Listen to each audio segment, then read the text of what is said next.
work and contributions for culture and the arts. ncca.gov.ph. Radyo Pilipinas. Radyo Publiko. Radyo Pilipinas. Sa bawat pag-alis ng isang OFW, may pangarap. Pero may takot din. Takot na sa pag-uwi, wala pa rin kabuhayan, walang kasiguruhan. Pero nagbago ang kwento. Sa pagsisimula pa lang ng Department of Migrant Workers, maliwanag ang direksyon ni Pangulong Ferdinand Marcos Jr. Itaguyod ang National Reintegration Program. Ito yung program ng Department of Migrant Workers para tuloy-tuloy ang tulong sa kahit nakauwi na yung OFW, ay may tulong pa rin sila natatanggap sa pamahalaan. Sa kanilang pag-uwi ay dapat ganap ang tulong at suporta, hindi mga government agencies na magkakahiwalay, kundi sanib puwersa. Mula sa mga training para sa pag-eempleyo at pagninegosyo, binubuksan ang mga oportunidad na dati sa ibang bansa lang natatagpuan. Last week, personal na binisita ng Pangulo ang iba't ibang training na ibinibigay ng DMW.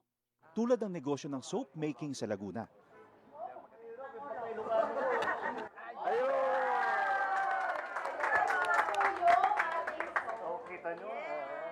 Isa ito sa mga negosyong ngayon nagbibigay ng bagong kita at bagong pag-asa sa ating mga OFW. Isang dating seaman, chef at housekeeping staff. Ngayon, mga negosyante na. Sa pagninegosyo, gumagabay ang Department of Trade and Industry. Ang laki ng ginawa nilang sakripisyo para magtrabaho sa ibang bansa. Tinatawag natin silang bagong bayani. Tapos dapat naman, pag uwi nila, meron din tayo may tulong sa kanila para patuloy naman ang kanilang anak. Sa buong bansa, tuloy-tuloy ang trabaho. Isa-isang inaayos sa mga bagay na nagpapagaan sa buhay ng mga Pilipino.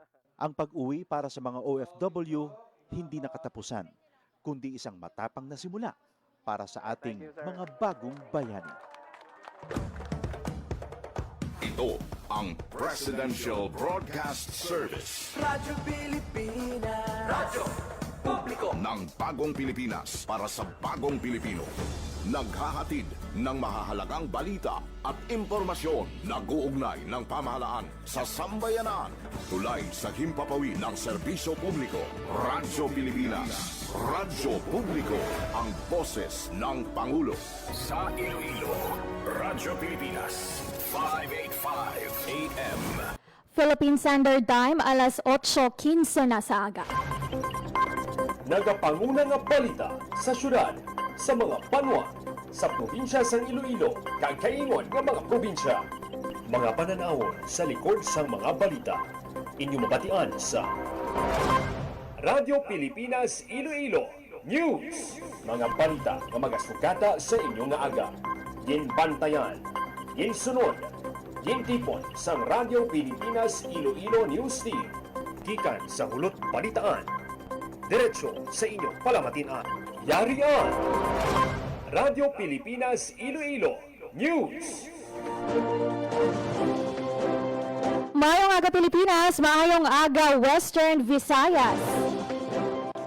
Welcome na sa Radyo Pilipinas News, subong nga adlaw sang Lunes. Una nga adlaw sang bulan sang Hunyo tuig 2026. Ako ang inyo alagad Emerald Santiagudo kagaron sa detalye na sang aton nga balita lokal. Yari ang mga headlines subong nga adlaw sang Lunes. Mataas nga kaangtanan sang Pilipinas kag Japan nagresulta sa mas mabaskog nga pagsalig sang mga investor nga nagmarka sang semana sa pagbisita ni PBBM sa Japan. Western Visayas Regional Athletic Association 5th place sa ginhiwat nga 2026 palarong pambansa sa Agusan del Sur. Kag pila ka student athletes gikan sa Western Visayas ginkilala nga top medalist sa 2026 palarong pambansa. Philippine Standard Time alas 8:18 na sa aga kag karon sa detalye na sang balita lokal. Radyo Pilipinas. Radyo Pilipinas News.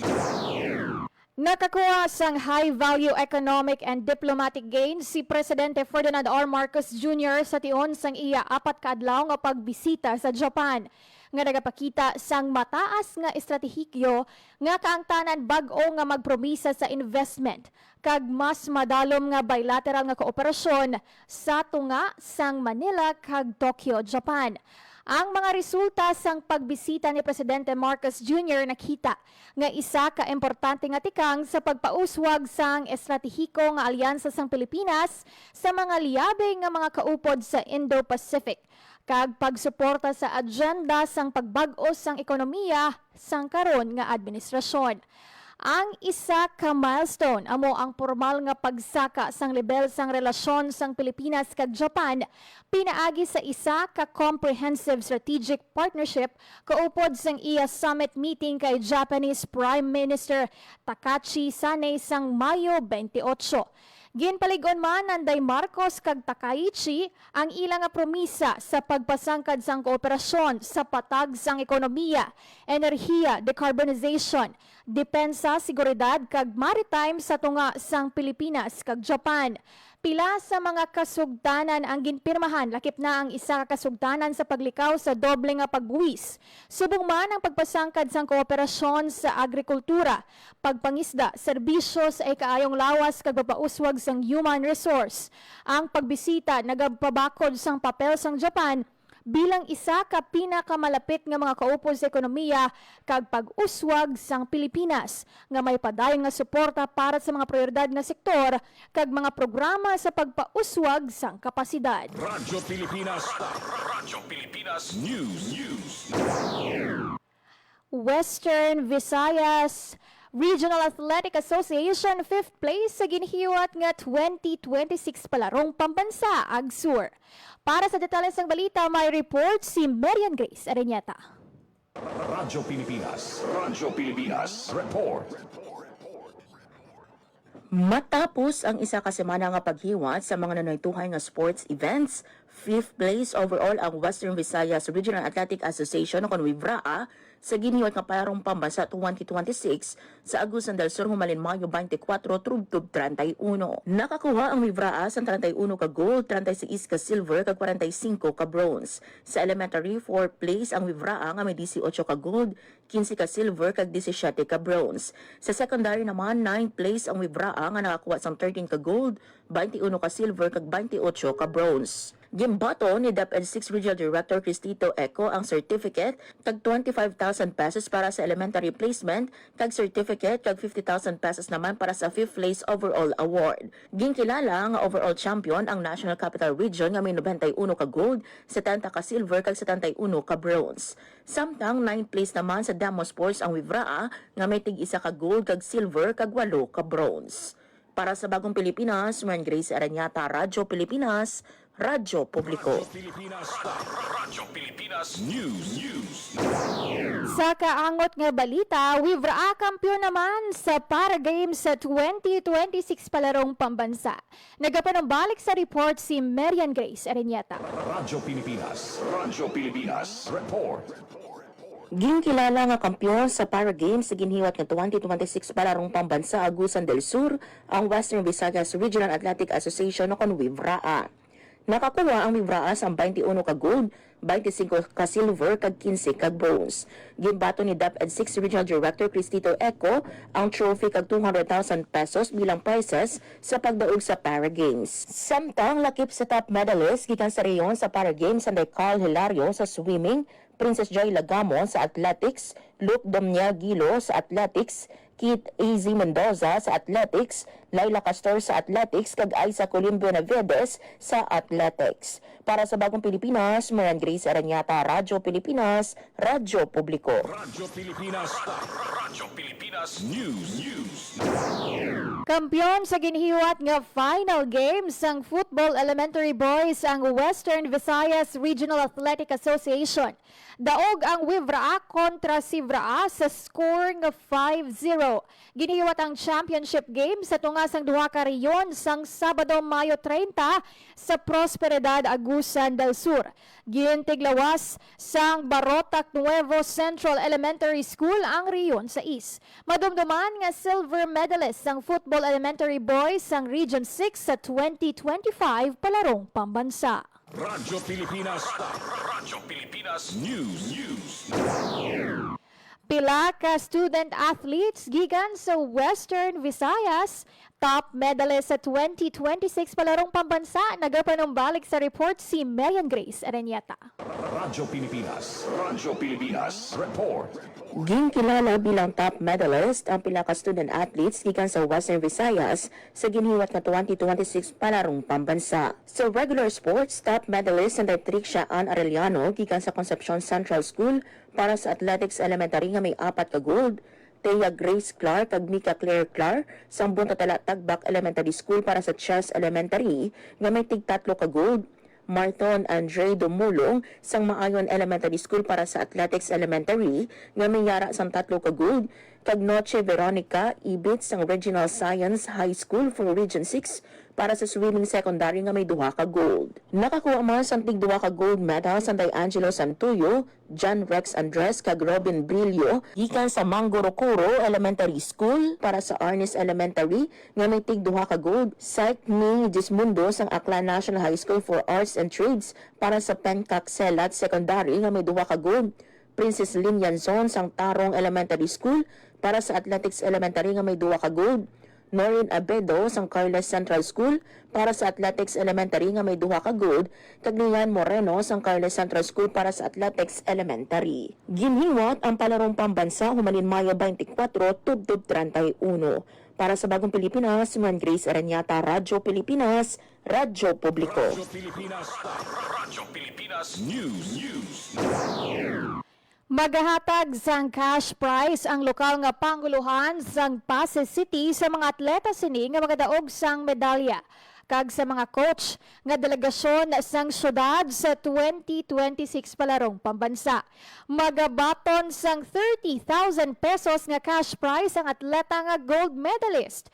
20,000 naman ang silver medalist, kag 10,000 ang bronze medalist.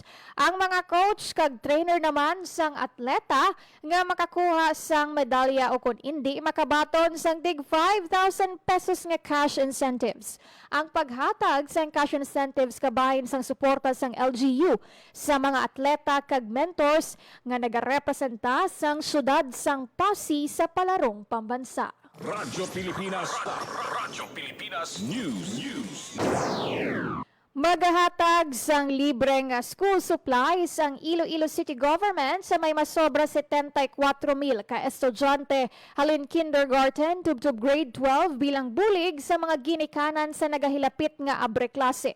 Parte ini sang programa sang syudad nga Iloilo City School o kan initiative to share kits that uplift learners. Natalana nga hiwaton ang tagtaganay sang libreng school supplies para sa mga estudyante sa unang semana sang Hunyo.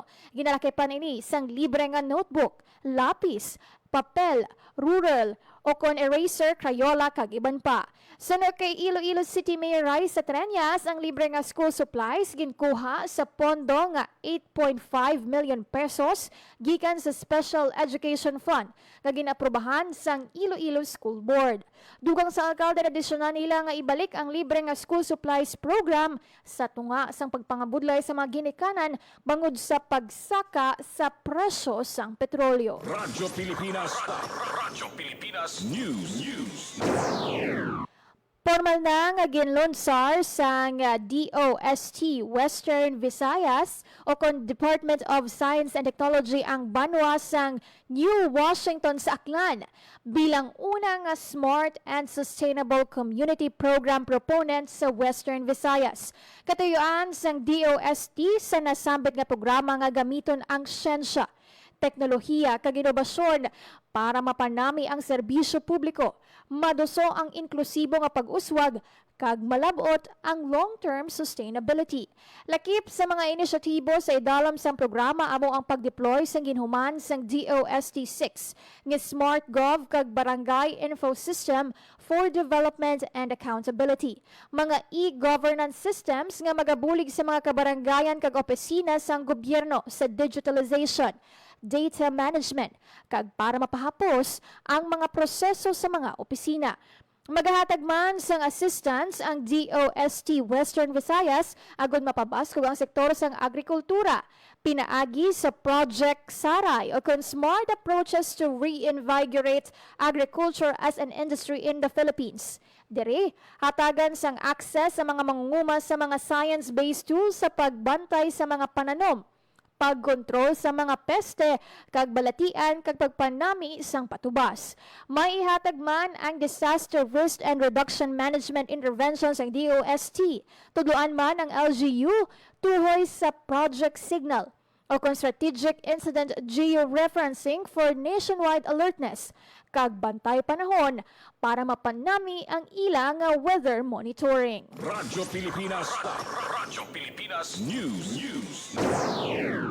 Sa iban pa nga balita lokal, mas sobra 65,000 nga driver sa Western Visayas nakabaton sang 5,000 nga cash relief assistance. Para sa detalye sang balita, may report si Marian Grace Areñeta. Radyo Pilipinas. Radyo Pilipinas. Report. Naglabot na sa masobra 65,000 nga driver sa Western Visayas ang nakabaton sa tig 5,000 pesos nga cash relief assistance gikan sa Department of Social Welfare and Development o DSWD. Samdig sa datos sa DSWD-6, nakarelease na sa masobra sa 329 million pesos ang DSWD para sa 65,983 nga benepisyaryo. Sa masobra 65,000 nga drivers, masobra sa 54,000 sa ila ang benepisyaryo nga tricycle drivers, masobra sa 6,000 ang jeepney drivers, kag masobra sa 4,000 ang Transportation Network Company o kung TNC kag Transportation Network Vehicle Service o kung TNVS drivers. Pakayag sa DSWD-6 sa mga benepisyaryo nga wala pa nakaklaim sang ayuda, hulaton ang schedule sa hiwato nga special payout. Ang pagpanagtag sa CIA kabahin sa direktiba ni Presidente Ferdinand R. Marcos Jr. kag DSWD Secretary Rex Gatchalian nga hatagan assistance ang transportation sector nga apektado sa pagtaas ang presyo sa petroleum products. Para sa Bagong Pilipinas, Marian Grace Areñeta, Radyo Pilipinas, Radyo Publiko. Radyo Pilipinas. Radyo Pilipinas News. Iloilo City Government nagtanyag sang employment program sa 7,500 ka idlonggo sa idalom sang Kaya Emergency Employment Program. Para sa detalye sang balita, Radyo Pilipinas. Radyo Pilipinas. Report. naglabot sa 7,500 ka residente sang Iloilo City ang makabenepisyo sa idalom sang employment program sang syudad nga Kaya o kung kabulig pang kabuhayan emergency employment program nga maumpisa sa Hunyo. Ang mga benepisyaryo iga-deploy sa 3 ka batches.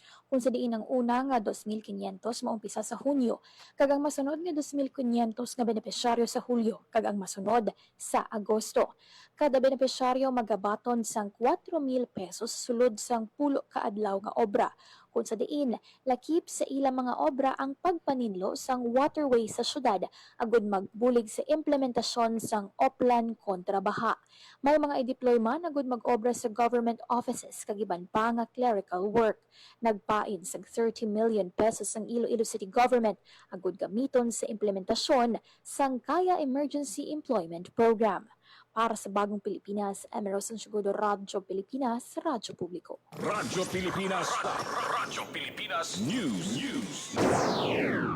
Opisyal na nga gin-anunsyo sang DOST Pag-asa ang pagsugod sang southwest monsoon o kon habagat sa Pilipinas nga ginakabig nga precursors naman sang tig-ululan.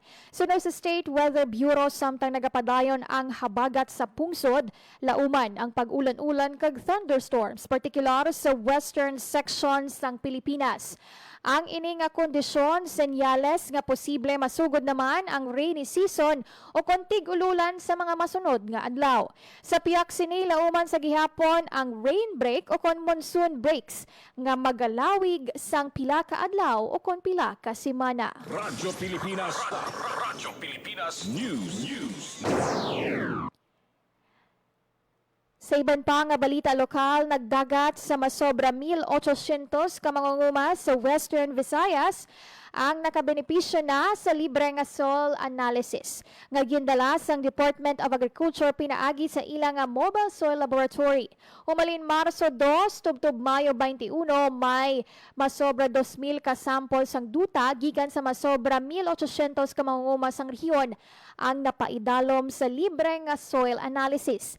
Nabalhag ang pinakamadamo nga benepisyaryo sa maayon kapis sang Marso 2 tubtob Marso 6 sa konsediin 354 ka mangunguma ang nabenepisyuhan samtang 429 nga samples sang duta ang natigayon nga na-analyze.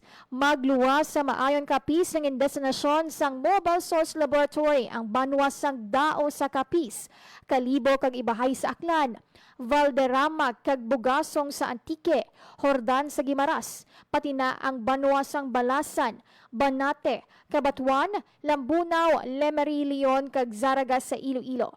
Ang pagtanyag sang libre nga soil analysis isa sa mga pamaagi sang DA Western Visayas sa mabuligan ng mga manguma nga matubod ang kinahanglanon nga abono o nutrisyon sang mga duta. Radyo Pilipinas. Radyo Pilipinas News.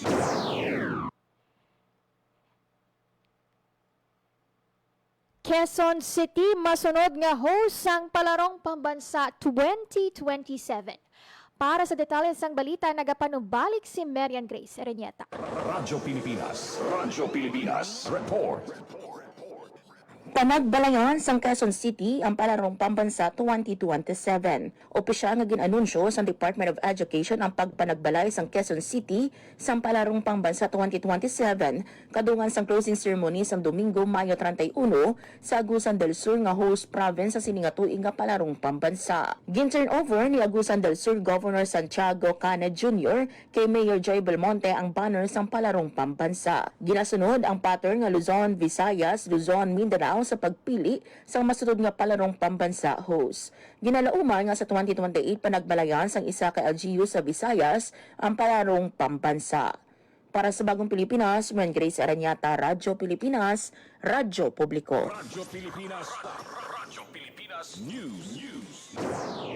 Kag sa katapusan ng balita lokal, ginkilala sang Department of Social Welfare and Development Field Office 6 bilang 2025 Most Supportive Media Partner for Radio Station ang Radyo Pilipinas Iloilo kag duha sini ka empleyado. Ginbaton nanday acting station manager Elena Pabiona kag broadcast program producer announcer 2 Marian Grace Aranyeta ang plaque of recognition gikan kanday DSWD Field Office 6 Assistant Regional Director for Operations Catherine Joy Lamprea, Regional Information Officer Therese Feli Legasti, kag Pantawid Pamilyang Pilipino Program Information Officer Montesa Kauyonan. Giniwat ang pagpadungog kadungan sang selebrasyon sang Regional Juvenile Justice and Welfare Committee 6 sang ika-20 nga anibersaryo sang Juvenile Justice and Welfare Act sang Mayo 28 sa Guimaras. Samtang, nagbato naman sang individual awards kanday Pabiona kag Aranyeta bilang Most Supportive Media Partner tungod sang ilang aktibo nga pagbulig sa pagpalapnag sang impormasyon kag pagpalig-on sang social protection program sang DSWD sa Western Visayas. Radyo Pilipinas. Radyo Pilipinas News. Philippine Standard Time, alas 8:37 na sa aga. Radyo Pilipinas. Radyo Pilipinas. Kag inyo nabatian ang mga nagapanguna nga balita sa pagpangalagad sang Radyo Pilipinas News. Sa liwat, akong inyo alagad Emero Santiagudo kag until next time, diri lang sa Radyo Pilipinas News. Radyo Pilipinas. Radyo Publiko. Radyo Pilipinas. Noon, pag may nagkasakit sa pamilya, agad may pangamba. Hindi lang dahil sa sakit, kung hindi dahil sa takot kung saan kukuha ng pampagamot. Mahal ang gamot. Nakita at naramdaman ito ni Pangulong Ferdinand Marcos Jr. Kaya iniutos niyang ilapit pa ang tulong pangkalusugan sa bawat Pilipino. Sa PhilHealth, ipinagkatiwala ang pagtutok para maging tunay na serbisyo ang kautusang ito. Kaya nagtungo ang Pangulo sa General Santos City para masigurong umaabot sa mga tao ang mga programa. Mr. President, pwede pa yakap. Tulad ng Yakap program para sa agaran at libreng check-up, screening, x-ray at lab tests. Mayroon ding programang gamot na nagbibigay ng hanggang 20,000 pesos na libreng maintenance medicines. Ang yakap, by the mere word, yakapin para mailayo sa sakit. Kinabit na rin namin yung availability ng gamot at saka ng basic lang. We're hoping bumaba rin yung ating kailangan ma-hospital. Ginagawa natin mga paraan, maagang nagpapatingin para hindi na uabot sa malubhang sakit. May dagdag suporta sa dialysis para sa tuloy-tuloy na gamutan ng mga tulad ni Leo na 3 beses isang linggo ang dialysis. May tulong din sa cancer treatment ang mga tulad naman ni Maribeth para hindi maputol ang laban dahil lang sa gastos. Pinalawak din ang maternity coverage para sa normal delivery, cesarean, pati prenatal at postnatal care. Ikalat natin yung balita para alam ng tao kapag may karamdaman sila, meron silang gustong patignan, yung anak nila, whatever, meron silang pupuntahan. Sa buong bansa, tuloy-tuloy ang trabaho, isa-isang inaayos ang mga bagay na nagpapagaan sa buhay ng mga Pilipino. Ngayon may PhilHealth, may tulong. Hindi lang ito benepisyo, kung hindi ka panatagan para sa bawat pamilyang Pilipino.